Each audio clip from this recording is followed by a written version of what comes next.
2011-12નું આ બજેટ વિકાસની હરણફાળ ભરનારું બજેટ છે. આ બજેટ ખેડૂતોના સર્વાંગીણ વિકાસ કેન્દ્રી છે. આ બજેટ યુવા શક્તિને સ્કિલ ડેવલપમેન્ટ, વધુમાં વધુ રોજગારીની તકો ઊભી થાય અને સ્કિલ ડેવલપમેન્ટનું આયોજન ગામડામાં વસતા યુવાનોને લાભ મળે તે રીતે ગોઠવાય એ પ્રકારનું કર્યું છે. ગુજરાતનો જે રીતે ઔદ્યોગિક વિકાસ થઈ રહ્યો છે એને અનુરૂપ માનવબળ તૈયાર થાય અને ગુજરાતના યુવાનોને વધુમાં વધુ રોજગારી મળે તેને આ બજેટમાં કેન્દ્રમાં રાખવામાં આવી છે. પંચવર્ષીય યોજના 1,11,111 કરોડની હતી અને જ્યારે 5 વર્ષ પૂરા થઈ રહ્યા છે ત્યારે એમાં એવડો મોટો કૂદકો માર્યો કે 1,11,000 કરોડને બદલે 1,27,000 કરોડે આપણે આ પંચવર્ષીય યોજનાને લઈ જઈ શક્યા. વિકાસની યાત્રાને કેટલી તેજ ગતિએ ચલાવી છે એનો પણ આમાં સંકેત મળે છે. આ બજેટમાં લગભગ 11,000 કરોડ રૂપિયા ખેતી ક્ષેત્રે ઉત્પાદન વધે, આધુનિકતા આવે, ખેતર સુધી સિંચાઈનો લાભ મળે એના માટે વાપરવાનું વિચાર્યું છે.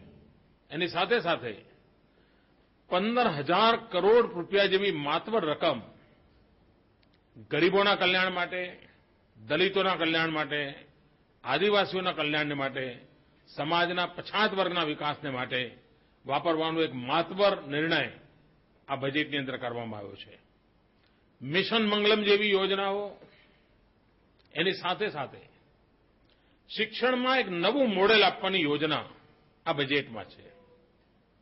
દૂર સુદૂર વિસ્તારોમાં એકલ દોકલ શિક્ષકો હોય ત્યારે એ શાળાની ગુણવત્તા, શિક્ષકની ગતિવિધિ એ બધી અનેક પ્રશ્નો ઊભા કરે છે.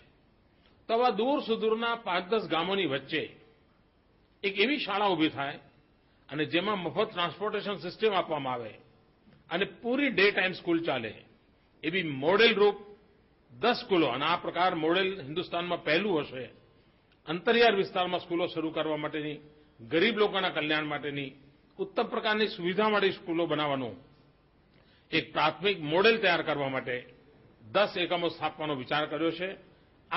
આની અસરો દૂરગામી થવાની છે.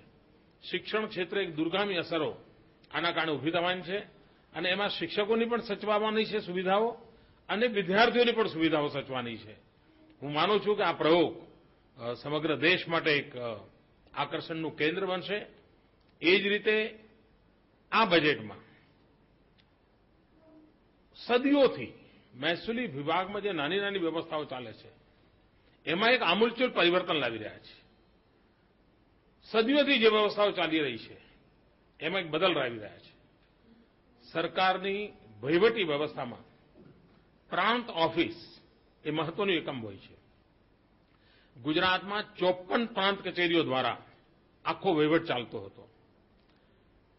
નીચે દૂર સુદૂર વિસ્તારોના લોકોને વધુ સારી રીતે વહીવટનો લાભ મળે, કામગીરીને વધુ સાનુકૂળ રીતે ગતિ આપી શકાય એ ધ્યાને રાખીને અત્યાર સુધી ચાલતી 54 પ્રાંત કચેરીઓમાં આમૂલચૂલ પરિવર્તન કરીને બીજી નવી 55 પ્રાંત કચેરીઓ ઉમેરવાનો નિર્ણય કર્યો છે. એટલે એક પ્રકારે વ્યવસ્થામાં ડબલ સુધારો કરવાનો, આનો સીધો લાભ ગુજરાતના કરોડો નાગરિકોને સીધો લાભ મળવાનો છે. અને આનો બીજો મહત્વનો લાભ થવાનો છે કે જે તાલુકા સરકારની વાત કરી હતી અને બજેટમાં જેના માટે શબ્દ પ્રયોગ કર્યો છે, આપણો તાલુકો વાયબ્રન્ટ તાલુકો.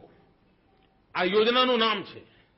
આપણો તાલુકો વાયબ્રન્ટ તાલુકા યોજના અંતર્ગત ગામડાને વિકાસનું સીધું આયોજન મળે, તાલુકામાં પોતિકાપણાની ભાવના પેદા થાય, તાલુકાઓમાં વિકાસની તંદુરસ્ત સ્પર્ધા પેદા થાય એવું એક ઉત્તમ કામ, વિકેન્દ્રિત વિકાસનું આખું મોડેલ આના દ્વારા લઈ આવી રહ્યા છે. અને એના માટે 600 કરોડ રૂપિયા જેવી માતબર રકમ, એટલે ગામડામાં તત્કાલ સીધો 10 લાખ 15 લાખ એક ગામડામાં કામ શરૂ થઈ શકે અને જેનો નિર્ણય તાલુકો કરી શકે અને લગભગ 2700 કરોડ અને આગળ જતા 11,000 કરોડ રૂપિયા આ એક નવો કન્સેપ્ટ આપણે આ બજેટની અંદર લાવ્યા છીએ અને હું ચોક્કસ માનું છું કે એના કારણે ગુજરાતના વિકાસને ઘણી બધી ગતિ મળશે.